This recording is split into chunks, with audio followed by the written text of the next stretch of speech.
Cool. All right, so I'm gonna go over my trades today. So I took a win and a loss. I actually took two wins, um, but it was the same framework. So let me get started then. So going into the day, um, what I saw. Let's see.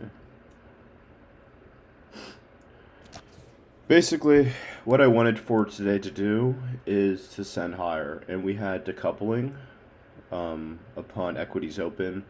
Um, NQ was expanding higher into this draw, while YM had reason for previous day low, and ES just being the middle asset is somewhat more relevant right now.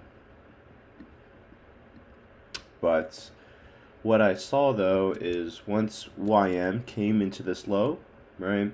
So my thesis is that the markets are decoupled, right? We're expanding higher here, we're expanding lower here. In this scenario, I require a strength switch. However, right, my dumbass did not require a strength switch and took a loss.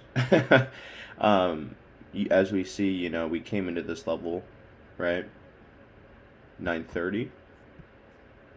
Yeah, I don't know why I'm geeking. Um, we came in this level right here at 9:45, um, and we're failing to reverse, right? Within that, we're not creating a strength switch for the markets to resync higher. So, what my eye goes to next is I view this as a failure to manipulate these lows. And ended up, my second trade was at 11 o'clock. And so, similar to what I was saying, in decoupled markets, I'm going to require a strength switch.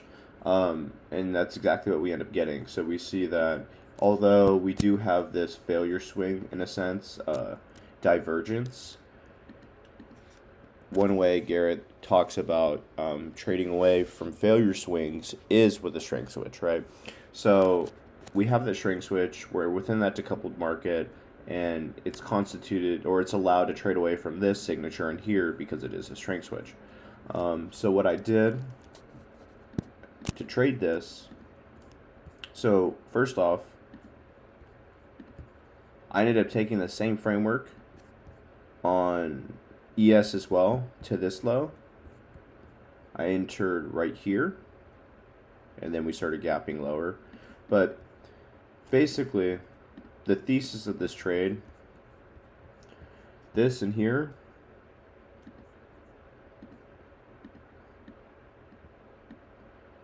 is our strength switch PSP. What phase of price are we getting? Clearly, we are clearly getting expansion into expansion, and here we are retracing higher, and upon 11 o'clock open, I just waited for a change in the state to target these lows. And I only targeted these lows mainly because I was just going for a fixed 3R. Something to note as well, this trade, for the 10:30 candle, I was trading this 90-minute C3 expectancy. So I like the idea. This previous 90-minute candle expanded into this high and created the reversal, and then this expectancy is to follow through at least to this low, right? This low in here and that low. And unfortunately, it does not reach this low, but that's why I just took a static 3R. And I entered a little bit before we actually got this close. I was risking like this. I think I was risking a little bit more then, but it was something along the lines of this. That was my trade for the day. I guess some takeaways are just follow your habits, don't be a fucking retard. And don't FOMO into bullshit, logic over emotion. But hope you guys appreciate this. You guys have a good one though.